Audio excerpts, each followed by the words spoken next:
आज आम देखा सेकेंड यूनिट रो कॉन्सेप्ट देखा आम सेकेंड यूनिट देखा प्रथम art as a medium of education then art as a unifying principle in education art and society art and human development art of self expression आज second unit को आम देखा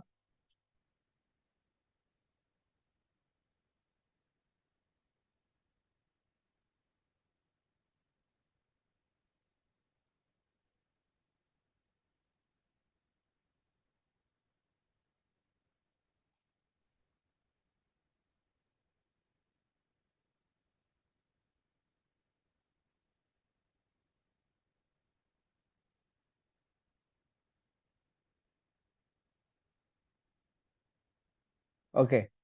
तो concept यह हूँ कि प्रथम रोज को विषय कथा art as a medium of education समस्ते वीडियो देखी देछे तो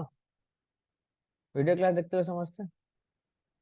वॉइस आछ समस्त Yes, sir. ओके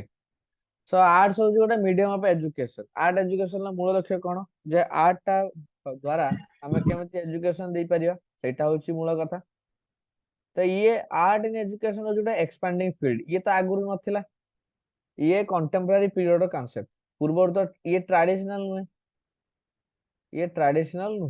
ये कंटेम्पररी कॉन्सेप्ट ये आसला गोटे एक्सपांडिंग पार्ट फील्ड के आसला केबे आसला research and practice informed by investigating into learning through arts experience धीरे धीरे जो इन्वेस्टिगेटर्स माने थिले विभिन्न इन्वेस्टिगेशन थ्रू ये बढ़ी बढ़ी चलची तो ये जो कॉन्टेक्स्ट रे आर्ट आमे इनक्लूड करबा काहा को नै कि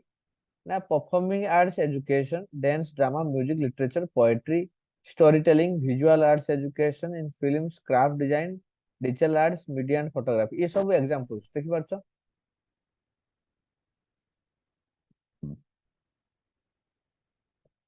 एग्जांपल गुड़ाक सब गला जानि पालो एडा सब परफॉर्मिंग आर्ट एजुकेशन कहा जाए लिटरेचर पोएट्री रहला विजुअल आर्ट्स एजुकेशन रहला विभिन्न जिनस रे ये सब उची तारे एग्जांपल्स ए गुड़ाक माध्यम वर्तमान रहउची आज का डेट रे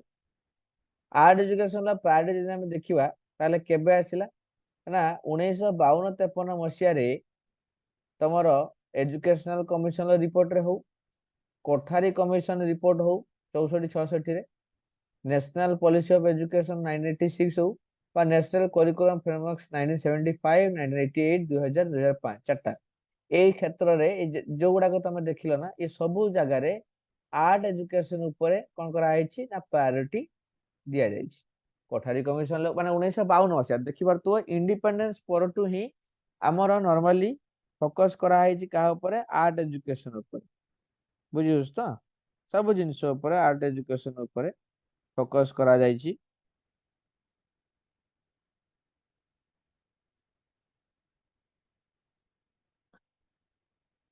तो ये रहला तेणु निहाती भाव में प्रायोरिटी दिखाई से सिलेबस रे आज रही विभिन्न जगह आर्ट एजुकेशन को ओके तो कहा ऊपर फोकस करे आर्ट एजुकेशन तार मूल फोकस कहा पर रहइबो how to improve learning through the arts केमिति हमें पाठ को डेवलप करे परिबा आर्ट्स माध्यम रे how to transfer learning in and through the arts to other discipline arts माध्यम रे केमिति हमें लर्निंग को ट्रांसफर कर परिबा गोटे डिसिप्लिन आउट डिसिप्लिन डिसिप्लिन माने हियर द सब्जेक्ट्स एवं एटा गला द्वितीय नंबर तृतीय होची discovering and creating understanding of human behaviour को बुझिबा thinking potential and learning especially through the close observations of works of art and various forms of involvement in art spirit विभिन्न art experience एवं observation को लक्ष्य करिकी आमे human behaviour तार thinking को तार पोटेंशियलिटी को एवं लर्निंग को ए सब जिनिस को आमे बहुत क्लोजली ऑब्जर्व करि परिबा एवं ताको अंडरस्टैंड एवं ताको बुझी परिबा बुझी पाले कि नहीं तेणु मनीष को मनीषर व्यवहारिक ज्ञान दक्षता ता सहित ताको बुझिबा हो किबा आर्ट्स में केमिति इंप्रूवमेंट हबो लर्निंग ताको बुझिबा हो एवं गोटे लर्निंग ट्रांसफर करबा गोटे सब्जेक्ट रु आ गोटे सब्जेक्ट को थ्रू आर्ट्स ए गुडा को ऊपर फोकस करे आर्ट एजुकेशन तापर देखिबा हमर विभिन्न स्टेजेस रे आर्ट एजुकेशन रो तरीका सब अलग अलग आइता जेमिति एलिमेंटरी एंड मिडिल स्कूल प्रथमे जो पिला माने छोट छोट पिला था ସେମାନଙ୍କ ଉପରେ କେମିତି ରଖା ହେଇଛି ନା ଚିଲଡ୍ରେନ ହଉଛନ୍ତି ଗୋଟେ ନେଚୁରାଲ ଆର୍ଟିଷ୍ଟ। ସେମାନେ ତ ବାଇ ବର୍ନ ସେମାନେ ଦେଖିଥିବ ପିଲା ଯିଏ ଜନ୍ମ ହୁଏ ସେ କିଛି ନା କିଛି ଚିତ୍ର ଆଙ୍କୁଥାଏ, ଗାରଉଥାଏ, ଇଏ କରୁଥାଏ, ତାକୁ କେହି ଶିଖେଇଥାନ୍ତି, ସେ କିନ୍ତୁ କାନ୍ଥରେ ଗାରେଇ ଦେଇଥିବ, କିଛି ଗୋଟେ ଚିତ୍ର କରି ପକେଇଥିବ, କିଛି ଗୋଟେ କରି ପକେଇଥିବ, କିଛି ନହେଲେ ଗାରେଇବା ଇଏ କରିବା ଏଇ ସବୁ ଜିନିଷ କେହି ଶିଖେଇ ନଥାନ୍ତି, ସେ କିଛି ନା କିଛି କରେ। From infancy, ପିଲାଟି ବେଳରୁ they delight in the interplay to light and shadows, shape and color, ବିଭିନ୍ନ ଲାଇଟ ନେଇକି ଖେଳିବା ହଉ ବା ଛାଇକୁ ଦେଖିକି ଏକ୍ସାଇଟେଡ ହବା ହଉ, ବିଭିନ୍ନ ଜିନିଷକୁ ନେଇକି ଏକ୍ସାଇଟେଡ ହବା, କଲର କୁ ନେଇକି ପର୍ଟିକୁଲାରଲି ସେମାନେ ସବୁବେଳେ ଭାଇବ୍ରେଣ୍ଟ ଜିନିଷକୁ ବା ଆଟ୍ରାକ୍ଟିଭ ଜିନିଷକୁ ସବୁବେଳେ ଆଟ୍ରାକ୍ଟ ହୁଅନ୍ତି। Objects dangling from the mobile and the element shapes of ball and block fascinate them, ମାନେ ଏଇ ଯୋଉଗୁଡାକ ମୋବାଇଲ ହଉ ବା ଭିଡିଓଜ ହଉ ବା ବହୁତ କଲରଫୁଲ ଜିନିଷ ହଉ, ବହୁତ ଅଲଗା ଡିଜାଇନ ର ଜିନିଷ ହଉ, ଏଇ ସବୁ ଗୁଡାକ ପିଲାଙ୍କୁ ଫ୍ୟାସିନେଟ କରାଏ। ତାକୁ ନେଇକି ପିଲାମାନେ ବିଭିନ୍ନ ଜିନିଷକୁ ଆର୍ଟ କୁ ଡେଭଲପ କରାନ୍ତି। ଏବଂ ତା ସହିତ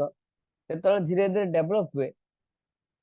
ଦେ connect the visual and the tactile, ମାନେ ବିଭିନ୍ନ ଜିନିଷକୁ ସିଏ ଖେଳିବା, ମିଶେଇକି ଖେଳିବା, ସ୍କଲ୍ପଚିଂ ସେଣ୍ଡ କରିବା, ବାଲିରେ ଜିନିଷ ତିଆରି କରିବା, ମୂର୍ତ୍ତି ତିଆରି କରିବା, ବିଚ୍ ରେ ଫିଙ୍ଗର ପେଣ୍ଟିଂ, ଆଙ୍ଗୁଳିରେ ବିଭିନ୍ନ ପେଣ୍ଟିଂ କରିବା, ଆଙ୍ଗୁଳି ଗୁଡାକ ନେଇକି ଦେଖିବ ରଙ୍ଗରେ ବୁଡେଇକି ସେମାନେ ସବୁ ବିଭିନ୍ନ ଚିତ୍ର ଭିତରେ କରୁଥିବେ ବସିକି, ଏଇଗୁଡାକ ସବୁ କରନ୍ତି ପିଲାମାନେ, ଯୋଉଟାକୁ କରନ୍ତି ପ୍ରାୟତଃ ବିଭିନ୍ନ ଜିନିଷ ଆଙ୍କିବା, ଇଏ କରିବା, ବାଲିରେ ମନ୍ଦିର କରିଦବା, ଇଏ କରିଦବା, ଏସବୁ ଜିନିଷ ଗୁଡା କରନ୍ତି ସେମାନେ ବିଭିନ୍ନ ଜିନିଷକୁ ନେଇକି, ମେଟେରିଆଲକୁ ନେଇକି ସେମାନେ କରନ୍ତି। By the time most children enter formal schooling, ଏଇ ଭିତରେ ସେମାନେ ultimately formal school ରେ ଏଣ୍ଟ୍ରି କରିସାରିଥାନ୍ତି ଏବଂ ସେଠି ତାଙ୍କର ଟିକେ ଡେଭଲପ ହେଇଯାଏ, ସେଠି ତାଙ୍କର କିଛି କିଛି ଅଧିକରୁ ଅଧିକ ଡେଭଲପ ହେଇଯାଏ ଜିନିଷ ଗୁଡାକୁ, ଟିକେ ପ୍ରଫେସନାଲ ଆଡକୁ ପଳେଇ ଯାଆନ୍ତି। As time drawing and sculpture beginning to reflect their observations of the world, ଧୀରେ ଧୀରେ ତାଙ୍କର ଯୋଉ ଡ୍ରଇଂ ସ୍କଲ୍ପଚର ଗୁଡାକ ରିଫ୍ଲେକ୍ଟ କରିବାକୁ ଲାଗେ ତାଙ୍କର ଅବଜରଭେସନ। ସେମାନେ କିଛି କିଛି ଜିନିଷକୁ ଇନ୍ସପାୟାର ଦେଖିବେ, ପିଲା ବେଳେ ମନ ଇଚ୍ଛା ଗାରଉଥିବେ, ତାପରେ କିଛି ନହେଲେ ସେମାନେ ଫ୍ୟାମିଲି ଡ୍ରଇଂ କରିବେ, ମଣିଷ ଡ୍ରଇଂ କରିବେ, ବାପାଙ୍କର ଡ୍ରଇଂ କରିବେ, ମାଙ୍କର ଡ୍ରଇଂ କରିବେ, ଯୋଉଟା ସେମାନେ ଶିଖୁଛନ୍ତି, ଯୋଉଟା ସେମାନେ ଅବଜର୍ଭ କରୁଛନ୍ତି, ତାକୁ ଆର୍ଟସ ସେଗୁଡାକ ରିଫ୍ଲେକ୍ଟ କରିବା। ପ୍ରଥମେ ମିନିଂଲେସ୍ ଜିନିଷ ଆସିବ, ତାପରେ ମିନିଂଫୁଲ ଜିନିଷ ହବା ଆରମ୍ଭ କରେ ଯେତେବେଳେ ତାଙ୍କର ଅବଜରଭେସନ୍ସ ଆସିଯାଏ କାହା ଉପରେ, ୱାର୍ଲଡ ଉପରେ। Elementary art specialists from school functions mainly and the art teachers working with class in isolation, focusing almost exclusively on art. ଯୋଉମାନେ ପର୍ଟିକୁଲାରଲି ଆର୍ଟସ ଟିଚର ହିସାବରେ ଥାନ୍ତି, ତାଙ୍କର କାମ ହଉଛି ଏଇ ସବୁ ଜାଗାରେ ସେମାନେ କେମିତି ଆଇସୋଲେଟିଂ ହେଇକି ତାଙ୍କର ତିଆରି କରୁଥିବା ଜିନିଷ ଉପରେ ବହୁତ କ୍ଲୋଜଲି ଅବଜର୍ଭ କରନ୍ତି। ସେମାନେ ଦେଖନ୍ତି, ପାଖରେ ରହିବେନି, ପାଖରେ ରହିଲେ ପିଲା ଡିଷ୍ଟର୍ବ ହେଇଯିବେ, ପିଲାଙ୍କର ସ୍ୱତଃସ୍ଫୂର୍ତ୍ତ ଭାବରେ ଯୋଉଟା ଭିତରୁ ଆସେ ନା ସେଟା ସେ କରିବେ ନାହିଁ, ସେ ଚେଞ୍ଜ କରିଦେବେ। ତାଙ୍କୁ ପୁରା ଦୂରରେ ରହିକି ଅବଜର୍ଭ କରାଯିବ, ତାକୁ ବିନା କିଛି ଡିଷ୍ଟର୍ବ ନ କରିକି, ତେଣୁ ସେମାନେ ଫ୍ରିଲି ନିଜ ଇଚ୍ଛାରେ ମାଇଣ୍ଡରେ ଯାହା ଥିବ ସେଟାକୁ ସେମାନେ ଏକ୍ସପ୍ରେସ କରନ୍ତି, ସେଇଟା କଥାଟା କୁହାଯାଇଛି। ବୁଝିପାରିଲେ? ତ ଏଟା ହେଲା ତମର ପ୍ରାଇମରୀ ଆଉ ମିଡିଲ ସ୍କୁଲ। ଏବେ ଯିବା ଆମେ ବଡ ପିଲାଙ୍କ ପାଖକୁ ଟିକେ, that is the secondary school. ତ ବର୍ତ୍ତମାନ ତ ଆର୍ଟ ଗୋଟେ ବହୁ ଜାଗାରେ ତମର ଅବଜେକ୍ଟିଭ ହେଇ ସାରିଲାଣି, ସରି ଗୋଟେ ଇଲେକ୍ଟିଭ ପେପର ହେଇ ସାରିଲାଣି ଆର୍ଟଟା, ନିହାତି କିଛି ନା କିଛି ଶିଖିବାକୁ ପଡେ ପିଲାମାନଙ୍କୁ, ତ ବଡ ପିଲାଙ୍କର ନିହାତି ଥାଏ। Education notion of art shaped by many influences, ବହୁତ ରାକ ଇନଫ୍ଲୁଏନ୍ସ ତା ଉପରେ ପଡେ, ପପୁଲାର କଲଚର ହଉ, ଫର୍ମାଲ ସ୍କୁଲିଂ ହଉ, ବହୁତ ରାକ ଜିନିଷରେ ଇନଫ୍ଲୁଏନ୍ସ ତା ଉପରେ ପଡିଥାଏ ନିହାତି ଭାବରେ, ଏବଂ ତାଙ୍କର ସେଇ ଇନଫ୍ଲୁଏନ୍ସ ଯାହା ବି ପଡେ ତାଙ୍କ ଉପରେ, ଏସବୁ ଜିନିଷରେ ରିଫ୍ଲେକ୍ଟ କରେ, ପିଲାମାନଙ୍କର ଆର୍ଟ ଭିତରେ ରିଫ୍ଲେକ୍ଟ କରେ। ତ ସ୍କୁଲରେ ଯୋଉ ଆର୍ଟ ପ୍ରୋଗ୍ରାମ ଗୁଡାକ ହୁଏ, ପେଣ୍ଟିଂ ହଉ, ଡ୍ରଇଂ କମ୍ପିଟିସନ ହଉ, ବିଭିନ୍ନ ଜିନିଷ ଗୁଡାକ ହୁଏ, ଇଏ ସବୁବେଳେ କଣ ହୁଏ ନା should be about educating students to be consumers as well as the producer of arts। ସେଠି ଯିଏ କନଜ୍ୟୁମର ଅର୍ଥାତ ଦେଖିଥିବ କିଛି କିଛି ପିଲା ଡ୍ରଇଂ କରନ୍ତି, ସେମାନେ ହଉଛନ୍ତି ପ୍ରଡ୍ୟୁସର, କିଛି ପିଲା ପେଣ୍ଟିଂ ଡ୍ରଇଂ ଦେଖି ବହୁତ ଖୁସି ହୁଅନ୍ତି, ଦେ ଆର ଦ ତମର କନଜ୍ୟୁମର୍ସ, ରାଇଟ? ତ ସେମାନେ ତାକୁ ଦେଖିକି ଏକ୍ସପ୍ରେସନ ଦିଅନ୍ତି, ତାଙ୍କର ନର୍ମାଲି କନସେପ୍ଟ ରହିଥାଏ, ତ ସେ ରହୁଛି କଥା। ତେଣୁ ପ୍ରଡ୍ୟୁସର ଥାନ୍ତି ବି ସେଠି, କନଜ୍ୟୁମର ବି ଥାନ୍ତି, ସବୁ ପିଲା ତ ସବୁ ପ୍ରକାର ଆର୍ଟ ଫର୍ମ ନଥାଏ, ଯୋଉମାନେ ତିଆରି କରନ୍ତି ପ୍ରଡ୍ୟୁସର କୁହାହେଲା, ଯୋଉମାନେ ଦେଖି ତାକୁ ଏନ୍ଜୟ କରନ୍ତି ତାକୁ କନଜ୍ୟୁମର କୁହାହେଲା।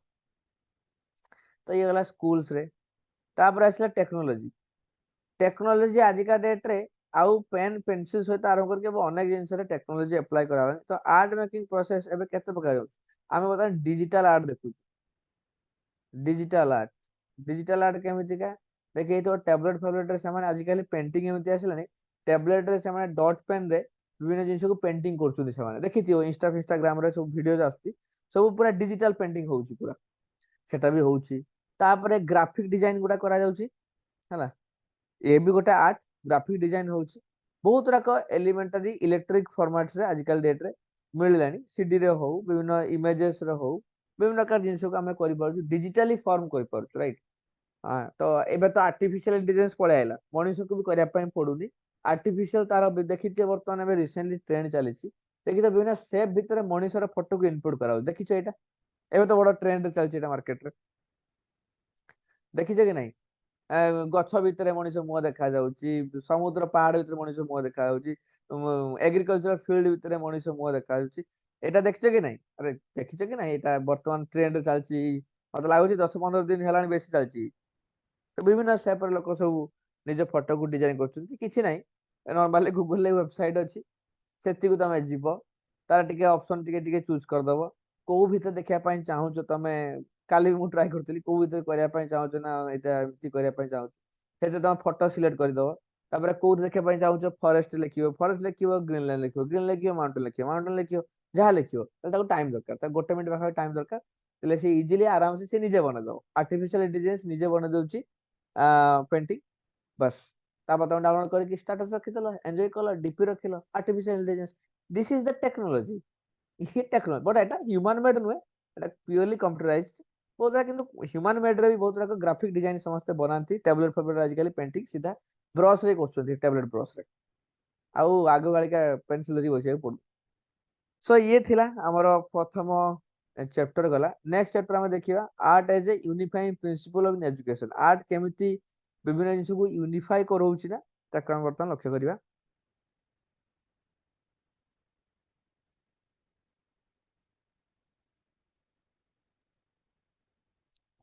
तो art programs within education have its importance is not only expanding the mind but keeping kids of the streets and out of the correctional systems तो पिला मान को गोटे यूनिफाई करेबा पिला को गोटे गैदरिंग करेबा ताको माइंड को फोकस करेबा भितरे आर्ट्स बड़ भूमिका था।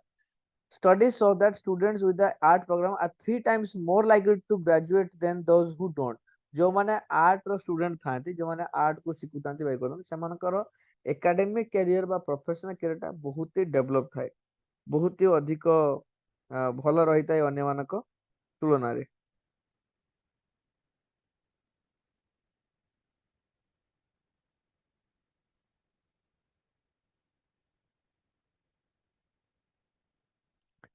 तो ये रही कॉन्सेप्ट तो तेणु देखा गले आर्ट रे art programs give students to express themselves is don't have to support to do that at home जोटा पिला केबे सपोर्ट पाती निजुग निज एक्सप्रेस करया पई से माने आर्ट प्रोग्राम माध्यम रे निजुग एक्सप्रेस कर पारे जब से फ्री हो keeping art program in schools is an important way to keep our kids safe and smart art भीतर पिला रहिला ताल दुष्टामी कर नाही बाहर को जीवन नाही से सेफ भी रहिबो एंड स्मार्ट भी हो so art is a unifying principle in education निहाती भाବରେ से बहुत चीज को यूनिफाई कराए पिला खराब रास्ता को दबा जीवा को दबो नाही डिस्ट्रैक्शन जोटा अछि माइंड ताकू करेक्ट करे दबो नाही फोकस करेबो स्मार्ट करेबो क्रिएटिविटी को एनहांस करेबो हैला एवं निजको सबुठ इंपोर्टेंट जोटा कि पिला केबे एक्सप्रेशन करि पारंतनी एक्सप्रेस करि पारंतनी सेटा से माने करि परिबे आर्ट्स माध्यम तो प्रथम देखिए principle derived from the nature of the child केमिति नेचर ऑफ द चाइल्ड रे जो जो पिलांकर अछि ताको कोन कोन जिंस को नै के आसे वर्तन देखिया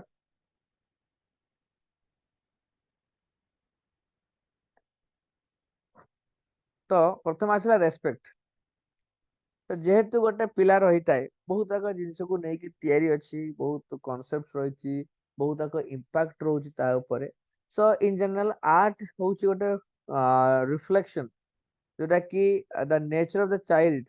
को देखे थाए तो आर्ट गोटे एमिति गोटे कॉन्सेप्ट जे कि प्रकृत रे पिलार जोटा नेचर सेटा रिफ्लेक्ट कर जाए कोथरे आर्ट्स रे हैला स्टैटिस्टिकल डेटा इंडस्ट्रियल मेटाफर्स ये सब माने नेचुरल नुहे ये बोथ आर द आर्टिफिशियल्स गोटे आर्टिफिशियल कॉन्सेप्टा केबे प्योरली फैक्ट हेई न पारे सेटा फॉल्स भी हेई पारे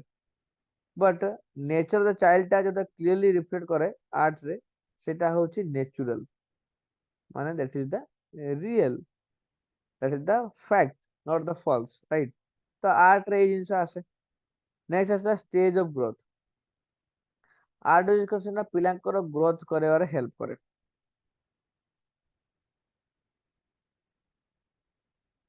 the purpose of childhood is training for adulthood not amusement. तो पिलामान क्षेत्र में जो जो जिनस गुड़ाक रुहे बा तांको भितर जो इंटरेस्ट थाए जो जिनस प्रति करिया पई तो सेटा को आर्ट ताको सुजोग दिए जहाँ फल सेटा तार इंटरेस्ट को से यूटिलाइज करैकी निजको से डेभलप कराते जहाँ फल से ग्रोथ हुए। तापर आसला test.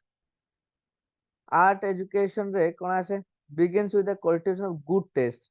Taste for truth, goodness and beauty. अनेक प्रकार जिनसटा डेभलप करे आर्ट रे। ट्रूथ र कथा आसे, गुडनेस र कथा आसे, ब्यूटी र कथा आसे। Good taste includes a taste for the virtues of diligence in order, right. तो जोटा ऑर्डरली हुए सब जिनस को हिसाब रे हुए वर्च्यूज भलो गुण जोटा that is the good taste. Order is emphasized in the environment of the classical arts. Good taste माने होची जोटा वर्च्यूज भलो गुण सुगुण जोटा को कहा जाए से सब गुडा को आसे गुड टेस्ट अर्थात भलो जिनस डेभलप कराए। हां आर्ट माने होची good, always been good.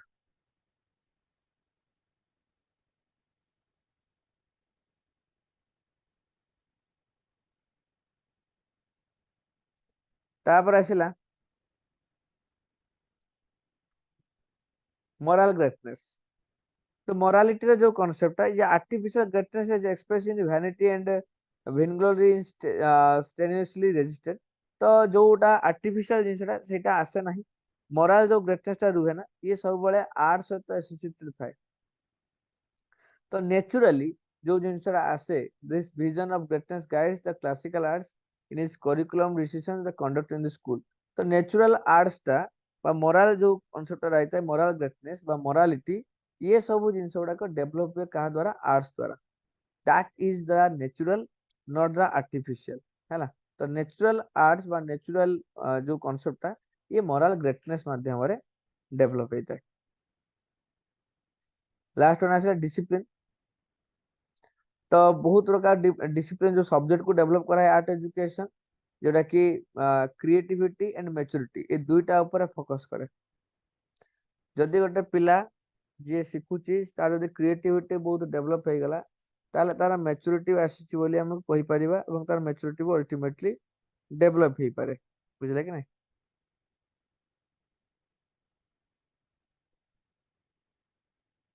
Okay okay then आसिला सेकंड प्रिंसिपल्स देखिबा that is the principle related to the teacher and the art and teaching.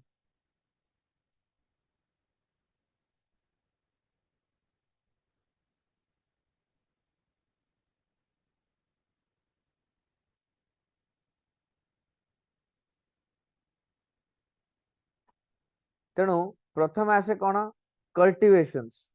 Cultivation eighty कोन करा जाए ना तांकर जोटा आर्ट एजुकेशन जे कल्टिवेशन ऑफ द सोल आत्मा को सेटी नर्चर करा जाए जो ता भितरे कॉन्साइंस अछि ना ताको डेवलप करा जाए एवं not to be reduce the moulding of behaviour. बिना बिहेवियर चेंज न करकी ताको केमिति अधिक अधिक कल्चर कराई परिबा अधिक डेवलप कराई पा ता ऊपर फोकस करा जाए। The soul feeds on ideas, বিভিন্ন ନୂଆ ନୂଆ idea, great ideas and found in great books and great articrafts। ବିଭିନ୍ନ ଜିନିଷ ଗୁଡାରେ ଆର୍ଟିକ୍ରାଫ୍ଟ ହଉ ବୁକ୍ ରୁ ଭଲ ଭଲ ବଢିଆ ବଢିଆ ଆଇଡିଆ ସବୁ ଆସେ ଏବଂ ଏଇ ସବୁ ଆଇଡିଆସ ଗୁଡାକ ଧୀରେ ଧୀରେ ମାଇଣ୍ଡ ରେ ଆସିଲେ ନୂଆ ନୂଆ ଜିନିଷ ତିଆରି ହୁଏ ଭିତରେ ଯୋଉ କ୍ରିଏଟିଭିଟି ଡେଭଲପ ହୁଏ। Then as an alignment, the art education curriculum guide what the teachers teach in the learning context and the substance and the modes of assessing what is learned from the aligned by working the same। अर्थात ये काम करिया शिखाए जोटा teacher पढ़ौची ता सहित माने आकु कहबा theory with practical.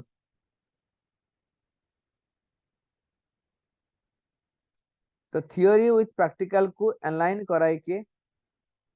Art of teaching. तापर आसला असेसमेंट। सब जिनस असेसमेंट इज बहुत इंपोर्टेंट। असेसमेंट होची हमें इवैल्यूएशन करिया। तो स्टूडेंट्स वर्क एंड परफॉर्मेंस ताको एक्सेस होआ दरकार कहा द्वारा इंस्ट्रक्टर द्वारा जे कि क्वालिफाइड हेतिबो ताको ये करिया पई। If teacher is unable to assess student performance they should not be teaching, right. गोटे टीचर जदी असेस करि पारुनी इवैल्यूएट करि पारन त से टीचर हबार आवश्यकता नाही कना बिना असेसमेंट रे आमे केमिति जानिबा गोटे पिलार डेवलपमेंट होउची बा ग्रोथ होउची बा से प्रोग्रेसिव आडू जाउची कि नाही। तेणु असेसमेंट बहुत इंपोर्टेंट एवं असेसमेंट जिनस गुडाक आसे एथिरे। तेणु जजमेंट करिवा पोलाइटली जजमेंट करिवा पॉजिटिवली देखिवा एभळा जिनस को आसे खाली मन इच्छा नुहे नेगेटिव नुहे पॉजिटिवली भी बहुत जिन देखा पड़े।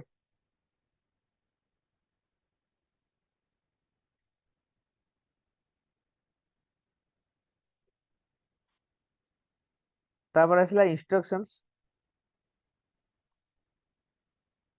बहुत पुराना टाइम रू teacher have recognised the teaching moves in one or two directions. गोटे दुटा डायरेक्शन दिया जाए, गोटे होची यूनिवर्सल आइडिया, आ गोटे होची पर्टिकुलर इंस्टेंस। यूनिवर्सल आइडिया आसे पर्टिकुलर इंस्टेंस, गोटे होची इंडक्शन, गोटे होची डिडक्शन। तो ए दुटा मेथड रे विभिन्न जिनिस को हम डेवलप करू। Two modes of instruction were develop to optimise the power in this movements. गोटे होची डिडक्टिंग मोड, आ गोटे होची Socratic mode. each of which incorporates elements of both induction and reduction, माने induction को नहीं कि reduction को नहीं कि तमर didactic and socratic mode आसे। The art education teacher will strive to master both of these modes। दुटा जाक पूरा टीचर हिसाब रे दुटा जाक जिंस को बुझिया दरकार एवं जो इंडिविजुअल पाखरे अप्लाई करा जिबार उचित रहिछि सेठी ताकू सेथरे समस्त पाखरे इंडक्टिव मोड, समस्त पाखरे डिडक्टिव मोड ता अप्लाई करा जाय ना। इंडिविजुअल इंडिविजुअल नहीं कि ए प्लानिंग करा जाए एवं अलग अलग वे डेवलप करा जाए एवं अप्लाई करा जाए। देन आसला अथॉरिटी। तो अथॉरिटी जो कांसेप्ट रहउची, तो प्रतिटी every art education teacher needs to be committed to growing in his mastery all seven liberal arts need to provide opportunity for the growth. गोटे आर्ट एजुकेटर जे थाए बा आर्ट एजुकेशन जे associate थाती से प्रथमे बहुत ही कमिटेड होवा दरकार निज काम प्रति, केमिति तांकर डेवलपमेंट हो प्रतिटी सब्जेक्ट ऊपर तांकर कमांड रहइबो, जहा फल रे से कोन करि परिबे ठीक भाव रे पिलांकु इंटरप्रेट करि परिबे। To speak with authority to speak with judgment, जेतेबेले से माने अथॉरिटी के सहित कथा हेबे से निजे ठीक भाव रे बुझेई परिबे, तांको प्रेजेंट करि पड़थुए। यदि टीचर निजर सेति के नथिबो कॉन्फिडेंस नथिबो हेति नॉलेज नथिबो ताले से मैनेजमेंट बा अथॉरिटी को से ठीक भाव रे प्रेजेंट करि परिबो नै, ताहले प्रॉब्लम। मैनेजमेंट एठी बहुत प्रकार थाई पारे, गार्डियन थाई पारे, एजुकेशन इंस्टीट्यूशन लो मैनेजमेंट थाई पारे, पिला को बुझेवा हो सब जिनसटा आमे जदि टीचर निजे न जानि ठीक भाव रे से कोन बुझेबो। and that is the growth last one। तो no skill should be free from the further development, right? सब स्किल टा ग्रो करिया दरकार, सब जिनिस का डेवलप हवा दरकार। डेवलप हेले ही तांकर फाइनली जो ऑब्जेक्टिव थाए ये ऑब्जेक्टिव छुड़ा को फुलफिल हो परियो। ओके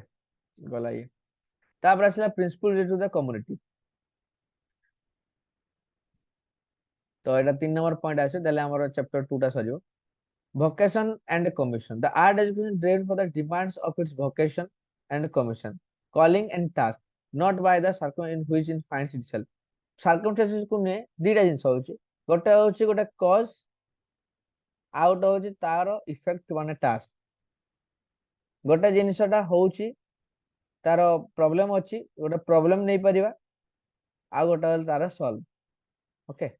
ए जिनिसटा vocation and commissions ए जिनिस को नै कि एमिति डेवलप करा जाए। तापर होची reference, the art teacher develop the relationship among all members of the school. गोटे आर्ट टीचर समस्त सहित भल संपर्क रखा पड़ो, भल संपर्क रखा पड़ो, डेवलप करने पड़ो से संपर्क को कम्युनिटी सहित सब जिनसटा। Child developed in sublimity and joyful describe the atmosphere. तो जेमिति गोटे टीचर जेमिति एटमॉस्फेयर रखिबे इंस्टीट्यूशन रे सेइतरे ही समस्तकर रेफरेंस सेतरे आसे। रेफरेंस माने सम्मान। तो सम्मान केमिति रहइबो, समस्त सहित भल संपर्क रखिले, पिला माने को ठीक से पढ़ाइले, पिला माने भी भल भलिया हेले संपर्क भल रहइबो।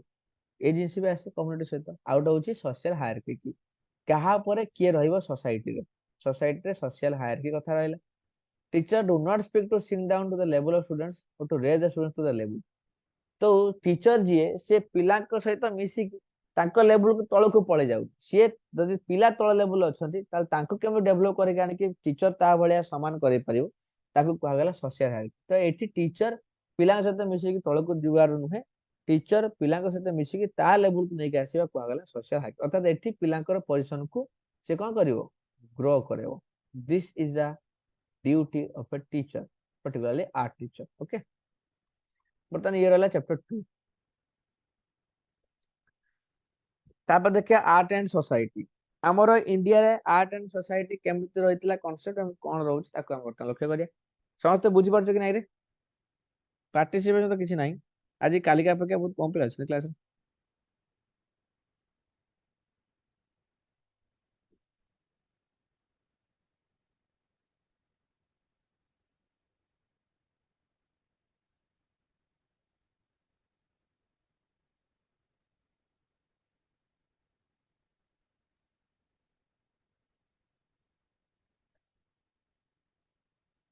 ଓକେ। ତମେ ସବୁ ଦୁର୍ଗା ପୂଜା ପରେ ଯିବ ନା ଏକ୍ଜାମ ଦବାକୁ?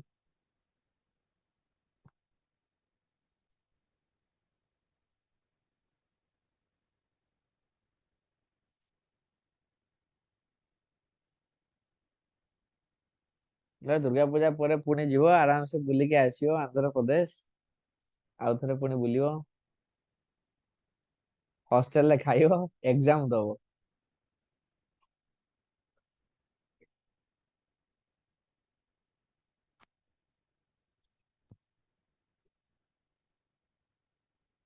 ଅକ୍ଟୋବର 24 ରୁ ଯିବ ନା?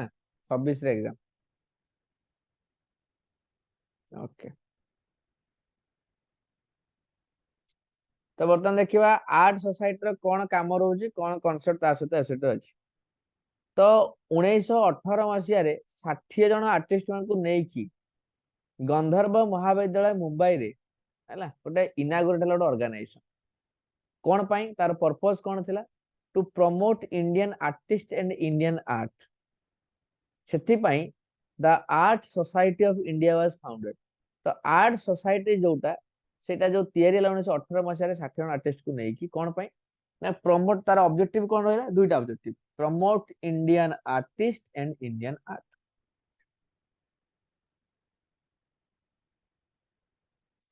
ତାପରେ ଆସିଲା the art society of India begin with objects design to bring the artist community together to promote in many sides progress and promote Indian artists in Indian art। ତ ତାର ମେନ୍ ଅବଜେକ୍ଟିଭ କଣ ରହିବ? ତ ଆର୍ଟିଷ୍ଟ ମାନଙ୍କର community କୁ ଗୋଟେ ଜାଗାକୁ ଆଣିକି ତାଙ୍କୁ ସମାନ ଭାବରେ ପ୍ରୋଜେକ୍ଟ କରିବା ଏବଂ ତା ସହିତ କେମିତି ସମସ୍ତେ ମିଶିକି ପ୍ରୋଗ୍ରେସ କରିବେ ଏବଂ ଇଣ୍ଡିଆନ ଆର୍ଟିଷ୍ଟ ଏବଂ ଆର୍ଟ ଫର୍ମକୁ ଡେଭଲପ କରାଇବା, ଇଏ ତାର ମୂଳ ଲକ୍ଷ୍ୟ। Every year the society organizes annual all India art exhibitions ହେଲା, ପ୍ରଦର୍ଶନୀ, ଚିତ୍ରକଳା ପ୍ରଦର୍ଶନୀ କରାଯାଏ, ଆର୍ଟ ଏକ୍ସିବିସନ କରାଯାଏ, ଯୋଉଥିରେ ସିଲେକ୍ଟେଡ ଆର୍ଟିଷ୍ଟ ମାନେ ଯାଇକି ଇଣ୍ଡିଆରୁ ସେଠି ତାଙ୍କର କଳାକୁ ପ୍ରଦର୍ଶିତ କରିଥାନ୍ତି। এই ଜିନିଷ କାହିଁ କରାଯାଏ? ମାନେ ସମସ୍ତେ ସମସ୍ତଙ୍କ ବିଷୟରେ ଜାଣିବେ, ସମସ୍ତେ ଯାଇକି ସେଠି ପ୍ରେଜେଣ୍ଟ ରହିପାରିବେ। ଯୋଉମାନେ ସିଲେକ୍ଟ ହେବେ ହେଲା, ମନ ଇଚ୍ଛା ତ ଯାଇକି ବସା ହବନି, ସିଲେକ୍ଟେଡ ଆର୍ଟିଷ୍ଟ ମାନେ ଯାଇକି ସେଠି ପ୍ରେଜେଣ୍ଟ କରାଇବେ, ତାଙ୍କ ବିଷୟରେ ଲୋକ ଜାଣିବେ, ତାଙ୍କର କଳାର ପରିଚିତ ପାଇବେ, ସମସ୍ତ ଜାଗାରେ ପରିଚୟ ପାଇବ, ତାଙ୍କୁ ଇଏ ମିଳିବ, ସମସ୍ତଙ୍କୁ ସେମାନଙ୍କୁ ଗ୍ରହଣୀୟତା ମିଳିବ, ସମସ୍ତଙ୍କ ଦ୍ୱାରା ଗ୍ରହଣୀୟ ହେଇପାରିବେ ସିଏ, ସେଥିପାଇଁ କରାଯାଏ। The role of art society କଣ କଣ କଣ ରୋଲ ଦେଖିବା।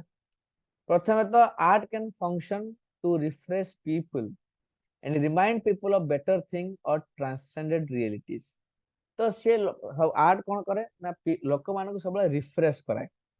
ଏଣ୍ଡ ଲୋକମାନଙ୍କୁ ରିମାଇଣ୍ଡ କରାଏ ଯେ ଭଲ ଜିନିଷ ବିଷୟରେ,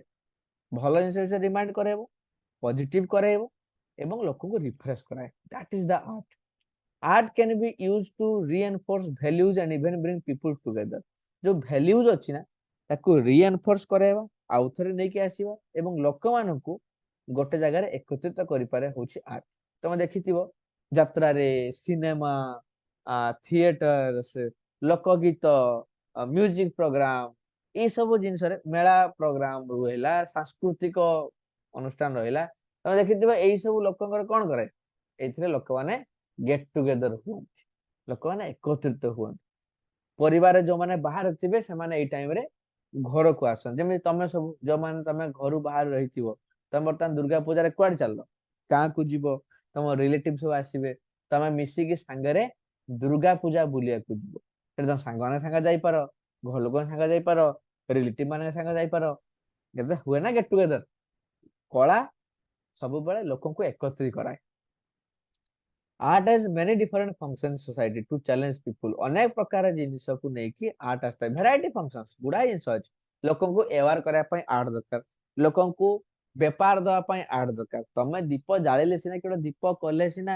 ବେପାର ତାର ହବ, ତାର ବ୍ୟବସାୟ ଚାଲିବ, ବୁଝା କି ନାହିଁ? ତେଣୁ କେତେବେଳେ ଜବ ବି ଦିଏ, କେତେବେଳେ ଇନକମ ରାସ୍ତା ଦେଖାଏ, କେତେବେଳେ ବିଭିନ୍ନ ଲୋକଙ୍କୁ ସାହାଯ୍ୟ କରାଏ। केतेबेले हमर कल्चर को आगु को निए बहुत प्रकार जिनस अछि आर्ट रो कथा अनेक प्रकार तार कॉन्सेप्ट रहउची हमर लोक कथा को मन पकाए हमर कल्चर को हमें प्रिजर्व करि पारु एथा करी कि अनेक जिनस अछि बहुत प्रकार one constant is that as these changes happen the arts have always been there to expose whatever within current context तो सब जत्ते परिवर्तन हेले भी आर्ट्स गोटे एमिति जिंस जे कि बहुत जिंस को एक्सपोज करे दिए बहुत जिंस देखे दिए जे प्रकृति रे कोन अछि कोन नाही making the world more beautiful is a glorious and vital part of arts arts द्वारा ही ये दुनिया बहुत ही सुंदर हेछि एंड तार आत्मा एवं पूरा विश्व अधिक सुंदर हेछि काहे कि ना आर्ट्स द्वारा the highest role of art is to mean to discover the manifest or greatest potential in individual as a society ସବୁଠୁ ବଡ ରୋଲ କଣ ତାର ଗୋଟେ ମଣିଷ ଭିତରେ କଣ ପୋଟେନସିଆଲ ଅଛି ସେ ନିଜେ ଜାଣିବି पर ଯେତେବେଳେ ସେ ଆର୍ଟ ଫର୍ମ ମାଧ୍ୟମରେ ଏକ୍ସପ୍ରେସ କରୁଛି ନିଜର ପୋଟେନସିଆଲିଟି ତାପରେ ଲୋକ ଜାଣୁଛନ୍ତି ଯେ ତାର ପ୍ରକୃତରେ ପୋଟେନସିଆଲିଟି କଣ ଥାଏ ଗୋଟେ ଲୋକ କେତେ ଭଲ ଡ୍ରଇଂ କରୁଛି ସେ ଜାଣି ନାହିଁ ଯେତେବେଳେ ସେ ଡ୍ରଇଂ ଟା ଆର୍ଟ ମାଧ୍ୟମରେ ବିଭିନ୍ନ ଜାଗାରେ ପ୍ରଡ୍ୟୁସ ହବ ପବ୍ଲିଶ ହବ ଲୋକମାନେ ତାକୁ ଭଲ ପାଇବେ ଲୋକ ତାର ଡିମାଣ୍ଡ କରିବେ ତାର ପେଣ୍ଟିଂ ପାଇବା ପାଇଁ ଦେନ୍ ଜାଣିବା ଯେ ସେ ଲୋକର ଏତେ ପୋଟେନସିଆଲିଟି ଥିଲା ଇ ଆର୍ଟ ର ନେଚର ନଥିଲେ ଅନେକ ଯୋଉ ଶିଳ୍ପୀ ମାନେ ଅଛନ୍ତି ଅନେକ ଯୋଉ ଆର୍ଟିଷ୍ଟ ମାନେ ଅଛନ୍ତି କିଛି ମିନିଂ ନଥାନ୍ତା ଆମ ଦେଶରେ ସିନେମା ହଲ୍ ଅଛି ଆମ ଦେଶରେ ସିନେମାକୁ ଲୋକ ଭଲ ପାଉଛନ୍ତି ଆମ ଦେଶରେ ଲୋକ ଦେଖିବାକୁ ପସନ୍ଦ କରୁଛନ୍ତି ପଇସା ଖର୍ଚ୍ଚ କରି ଦେଖୁଛନ୍ତି ବୋଲି ସିନେ ଆର୍ଟିଷ୍ଟ ମାନେ ନିଜର ପୋଟେନସିଆଲିଟି ଦେଖଉଛନ୍ତି ଏବଂ ସେ ପୋଟେନସିଆଲିଟି ପୁରା ବିଶ୍ୱକୁ ଯାଉଛି ଯଦି ଏଭଳିଆ ନେଚର ଭାବ ଯୋଉ ଦେଶରେ ସିନେମା ନଥାନ୍ତା ତାହେଲେ ସେ ଦେଶରେ ତ କିଛି ଆର୍ଟିଷ୍ଟ ଥିବେ ଯୋଉମାନଙ୍କୁ ଅଭିନୟ ଆସୁଥିବ ସେମାନଙ୍କର ପୋଟେନସିଆଲିଟି ଡେଭଲପ ହେଇପାରିଲା ହେଇପାରିଲାନି ସେ ସେମିତି ରହିଗଲା ଭିତରେ ବୁଝିପାରିଲେ କି ନାହିଁ ଦିସ୍ ଇଜ ଦ କନସେପ୍ଟ ଏଟା ହଉଛି ଗ୍ରେଟେଷ୍ଟ ରୋଲ ଆର୍ଟ ର ପୋଟେନସିଆଲିଟି କୁ ଦୁନିଆକୁ ଦେଖେଇ ପାରିବ ତାପରେ ଆସିଲା art and human development art ଆଉ ହ୍ୟୁମାନ ଡେଭଲପମେଣ୍ଟ ଭିତରେ କଣ କଣ ରହୁଛି ରିଲେସନ ତାକୁ ଆମେ ଲକ୍ଷ୍ୟ କରିବା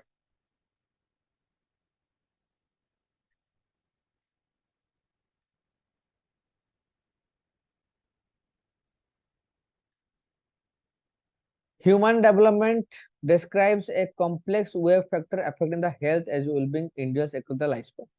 Human development टा कौन गोटे complex wave factors विभिन्न जिनस देखाए डेवलपमेंट माने पूरा लाइफ लॉन्ग भीतर देखाए human development concepts together these factors yield cognitive and behavioral outcomes that can be shape the social and economic circumstances of individual their levels of creativity productivity overall quality of life तो कौन जिनस को निये तार creativity ता पाखरे कोन productivity रहउची एवं overall quality of life सब जिंस को नै कि हमें कहि थाउ इंडिविजुअल्स रो विभिन्न प्रकार development the arts are ideally suited to promote the integrated approach right तो इंटीग्रेटेड जो अप्रोच रही थाए तमरो जो प्रमोट करे तार अप्रोच विभिन्न जिंस को अप्रोच को प्रमोट कराय के आर्ट्स बहुत प्रकार को अप्रोच रहउची human being Art participation and art education have been associated with improved cognitive, social, and behavioral outcomes. गोटे मनीषर जीवन काल भितर विभिन्न प्रकार आउटकम्स को डेवलप कराए किए ना arts participation and arts education बुझले कि नहीं दुईटा जाक आर्ट्स पार्टिसिपेट करिया हो arts education our life style childhood रे भी एडोलेसेंट बढ़ला परे भी यंग एडल्टहुड रे भी एवं परे भी पूरा जीवन काल भितर art participation and art education बहुत ही सोशल बिहेवियरल आउटकम गुड़ा आनी था इंडिविजुअल न्यूरोसाइंस रिसर्च कौन कुए न्यूरोसाइंस रिसर्च कौन कुए showing strong connections कहा भीतर art learning and improve cognitive development mind development आउ आर्ट लर्निंग या भीतर बहुत बड़ कनेक्शन अछि न्यूरोसाइंस अर्थात माइंड साइंस बोली कहता है small comparison group studies reveals the art contributions to school readiness in early childhood तो जो आर्ट कंट्रीब्यूशन टा रही स्कूल रेडीनेस जो आर्ट जो कॉन्सेप्ट है स्कूल रेडीनेस को बहुत ही कम बयस रु जो पिला माने स्कूल किबा सिलेबस सहित एक्वाइंटेड हे जानती बा जीवा पय आग्रह करंती ये बिकॉज ऑफ द आर्ट तमे देखिथियो प्ले स्कूल वर्तमान चलछि प्ले स्कूल पिला माने जीवा पय बड आग्रह होन काहे कि ना सेमान सेठी क्रिएटिविटी देखांती उनका नॉलेज बढ़े सेमान जानती सेठी पूरा इंडिपेंडेंटली रुहती काहे कि एटा केमिति हुए कोन पय हला एटा कॉन्सेप्ट कहीं आसला बिकॉज स्कूल रेडीनेस करला art longitudinal data analysis demonstrating positive academic social outcomes for at-risk teenager who receives art education. तो लॉन्गिट्यूड डाटा एनालिसिस कौन करे positive academic social outcomes positive outcomes डाको देखाए जो माने कि आर्ट एजुकेशन नेसन ताका पाखरे पॉजिटिव आउटकम्स डाको थाए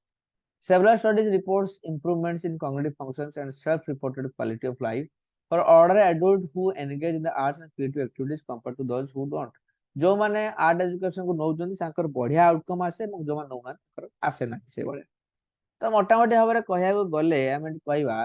जे आर्ट एजुकेशन टा निहाती भाव में पिला स्मार्ट कराए तांको डिसिप्लिन कराए तांकर इम्प्रूवमेंट आने विभिन्न प्रकार कॉन्सेप्ट तांको इम्प्रूवमेंट आने सब जिनस तांकर बिहेवियर सब जिनस गोटे पॉजिटिव प्रोग्रेसिव डेवलपमेंट ग्रोथ नहीं के आसे आर्ट एजुकेशन जहाँ पाखे आर्ट एजुकेशन न थाए तांको पाखे से भलिया कंपैरेटिवली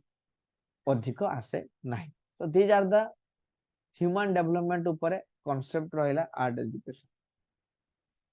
बर्तमान developmental benefits of art developmental benefit आमे एटी सातटा पॉइंट देखिए कोन कोन सब डेवलप करे आमे पूर्व क्लास रे काली क्लास रे मोटर स्किल कथा कहितली जो माने आर्ट एजुकेशन रे रहउचंती से माने विभिन्न इंस्ट्रूमेंट चलेवा बहुत अल्प एज रे समान जानउचंती पेंट ब्रश स्क्रिबिंग होल्डिंग एमति धरिबे कोन कथा कोन नाही ए सब सिखि जान लैंग्वेज डेवलपमेंट कोन ना से माने जेतु पेंटिंग करछन बा आर्ट नेचर करछन विभिन्न कलर शेप एक्शन को से माने तार वर्ड गुडा को सिखि जानती बहुत जल्दी जल्दी तांको सिखिया पड़ेनी से माने देखि देखि करू करू सिखि जानती बहुत कलर विषय जानबे शेप विषय जानबे बिना काम विषय जानबे काने से माने करूछन ता ऊपर तो क्रिएटिविटी जो करूछन तार एक्साइटमेंट अछि तांकर फोकस रही ता ऊपर तांकर इंटरेस्ट अछि तो सेडा को से जानि दियंती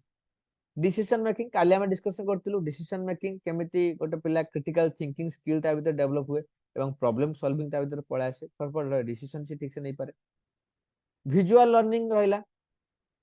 विजुअल बहुत जिंस देखि कि से सिखि पारे बहुत जिंस देखि कि से जानि पारे एवं करि पारे प्रैक्टिस करि पारे ता स्किल डेवलपमेंट हुए इन्वेंटिवनेस इन्वेंटिव माने क्रिएटिव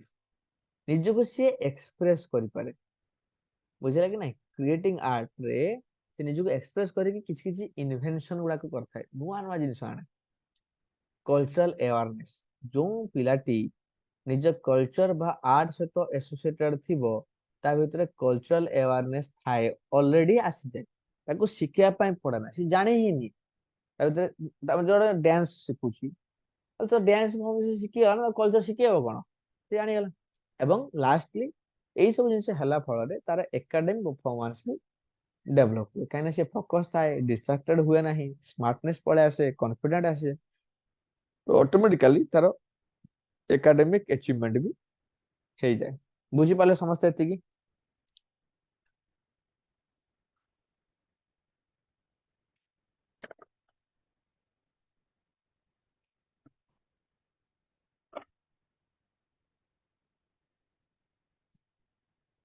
एति क्लियर हेले समस्ते चैप्टर 4 सरला केमिति आर्ट टा डेवलप कराए ह्यूमन को ता ऊपर हमें फोकस कर देखिलु एबे वर्तन तीनटा कांसेप्ट देखिबा सेल्फ एक्सप्रेशन कीन ऑब्जर्वेशन सेंस ऑफ एप्रिसिएशन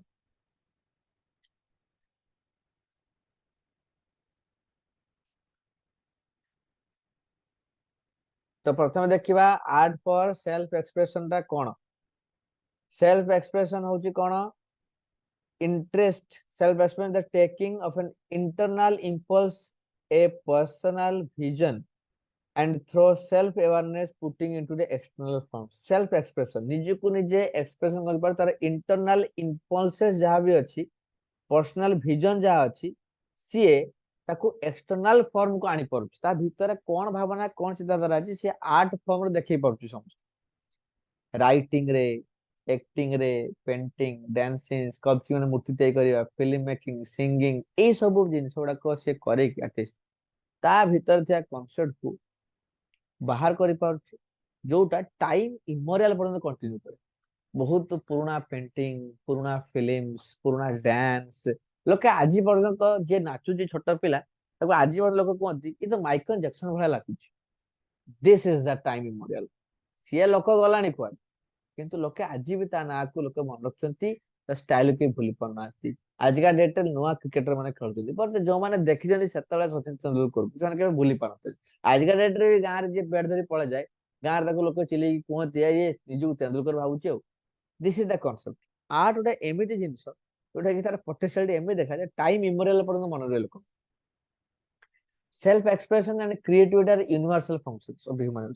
ସମସ୍ତେ ସମସ୍ତେ ଚାହାନ୍ତି ନିଜ କ୍ରିଏଟିଭିଟି ଦେଖିବାକୁ ନିଜର ଏକ୍ସପ୍ରେସ କରିବାକୁ ନିଜ ଜିନିଷକୁ ସେଇଟା ଆର୍ଟ ତାଙ୍କୁ ଯୋଗେଇ ଦିଏ। Self expression is crucial for the development of people's identity in the personhood, and art as a subject lends is very well to promote it. Self ଗୋଟେ ପିଲାର ଡେଭଲପମେଣ୍ଟ ସେତେବେଳେ ହେଇପାରିବ ଯେତେବେଳେ ସିଏ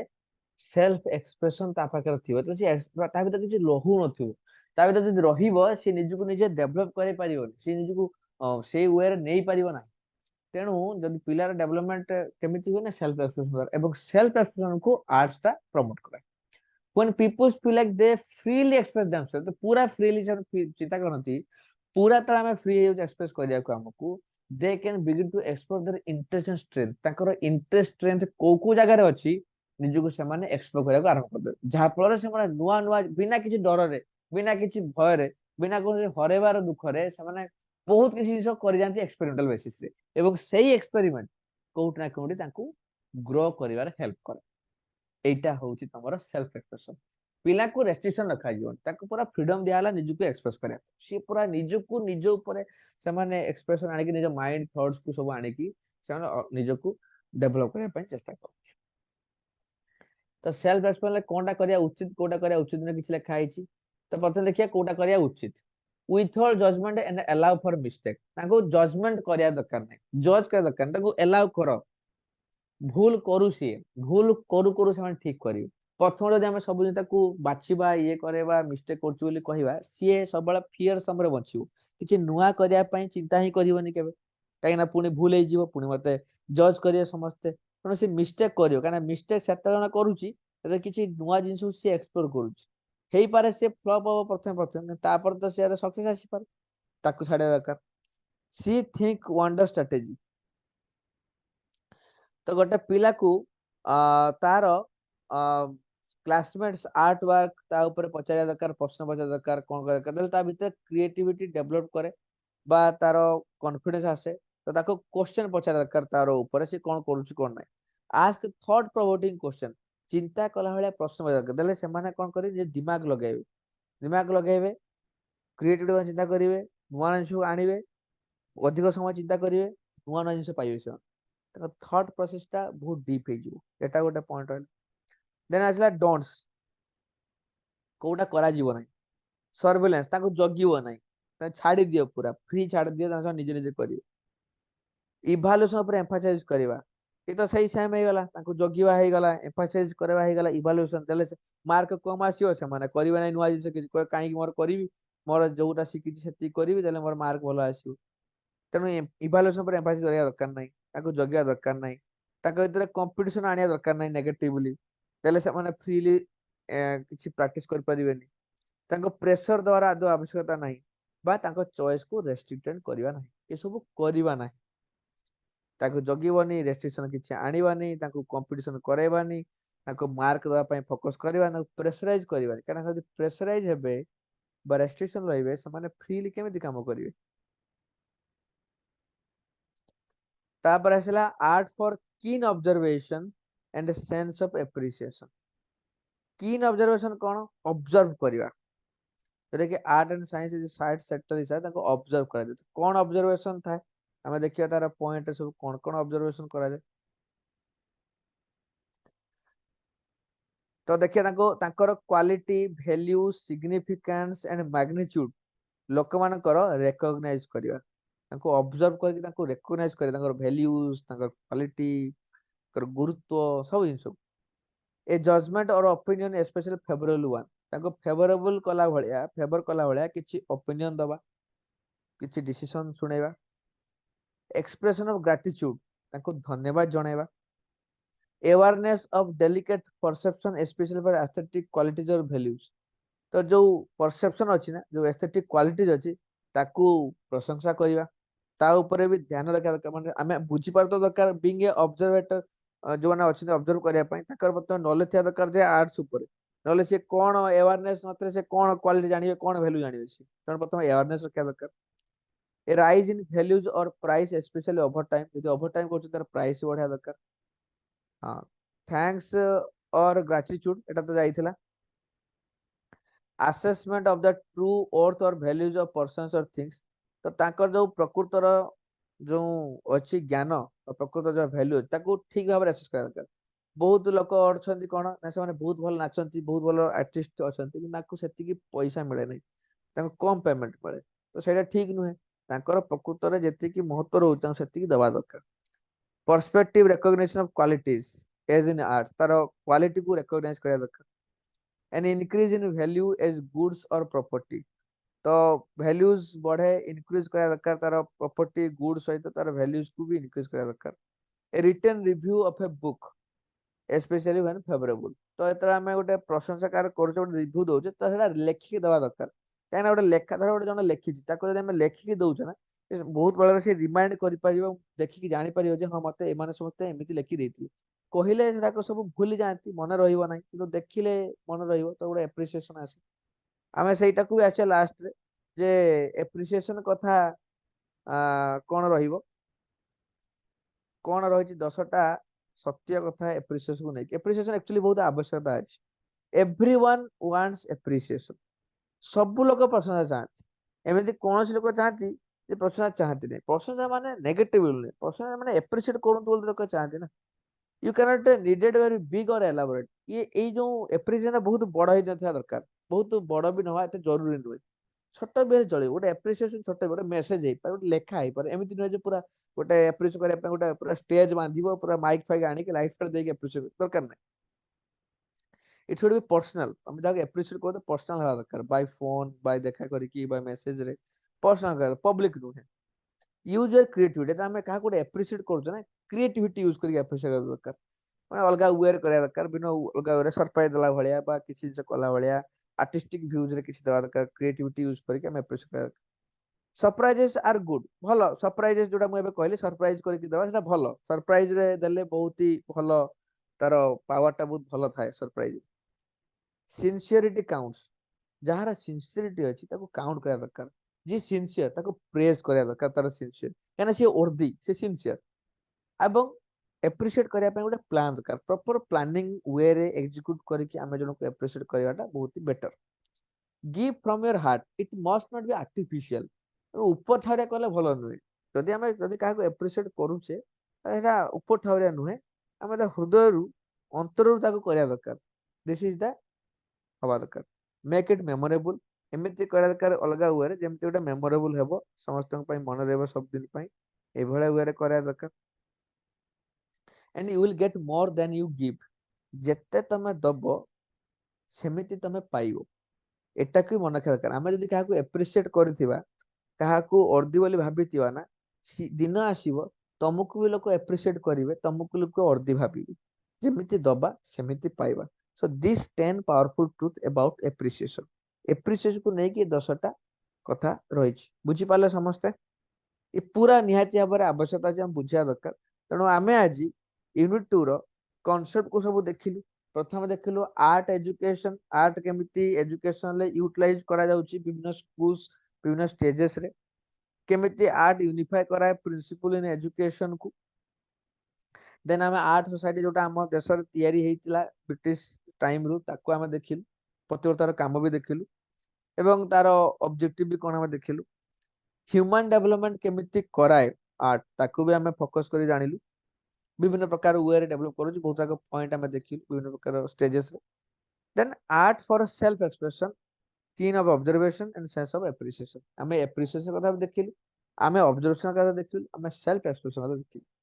ୟୁନିଟ 2 ଟାର ସବୁ କମ୍ପ୍ଲିଟ କଲୁ ଆମେ ବୁଝିପାରୁଥିବ ସମସ୍ତେ କନସେପ୍ଟଟା ଭିଡିଓରେ ବି ଥରେ ପଢେଇଥିଲି ଆଜି ବି ପୁରା ଫାଷ୍ଟ ଟୁ ଲାଷ୍ଟ ଡିସ୍କସନ କରିଦେଲି ଆଉ ଥରେ ହେଲା। ତ ନେକ୍ସଟ କ୍ଲାସରେ ଆମେ ୟୁନିଟ 3 କୁ ଦେଖିବା ଏଟା ୟୁନିଟ 2 ସରିଲା ଆଜି ୟୁନିଟ 3 କୁ ଆମେ ଦେଖିବା ବୁଝିପାରିଲେ ସମସ୍ତେ ଆଜି ମେସେଜ କରିଦିଅ ତାହେଲେ ଆମେ କ୍ଲାସକୁ ୱାଇଣ୍ଡ ଅପ୍ କରିବା ଆଜି ୟୁନିଟ 2 ଟା ଡାଉଟ୍ସ ଅଛି ଯଦି ପଚାର।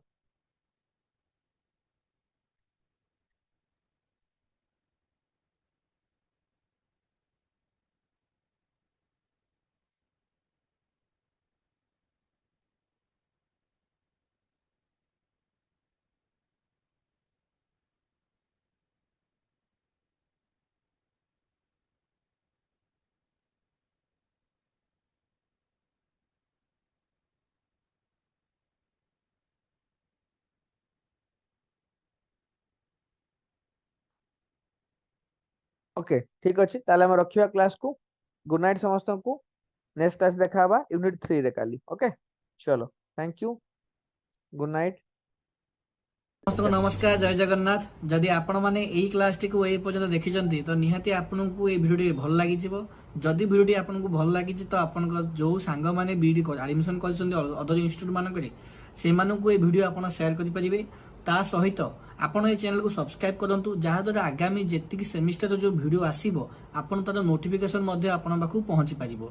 देन जो माने भी हमरो जो हैंडरिटेन नोट्स आ किछिटा हमरो जो पीडीएफ नोट्स आपण जो अछि चारिटा जाको जदि ताको परचेस करबा को चाहुचंती तो 299 रुपीस रे आपण सब जिंस आपण परचेस करि परिबे आपण जो तळे हमरो स्क्रीन जो नंबर दिया होची सेही नंबर आपण व्हाट्सएप करंतु कॉल करंतु सी आपण को डिटेल्स गाइड कर देबे गोटे स्कैन कोड पठे देबे ताको स्कैन कोड आपण पेमेंट पठेले सी आपण को व्हाट्सएप रे आपनकर पीडीएफ गुडा को पठे देबे तो आशा करे होपफुली आपण माने समस्त भलो थिबे आ वीडियो को निहाती एन्जॉय करथिबे तो धन्यवाद एति करके वीडियो को मैं समाप्त करूची आ किंतु चैनल को सब्सक्राइब करिवे आ जम्मारू भी से जो हमरो लाइक करबाटा भूलिबेनी केना वीडियो तो आपण लाइक करले आगामी समय रे हम जो वीडियो अपलोड करूछु हमको मध्ये एक्साइटिंग लागिवो तो धन्यवाद जय जगन्नाथ।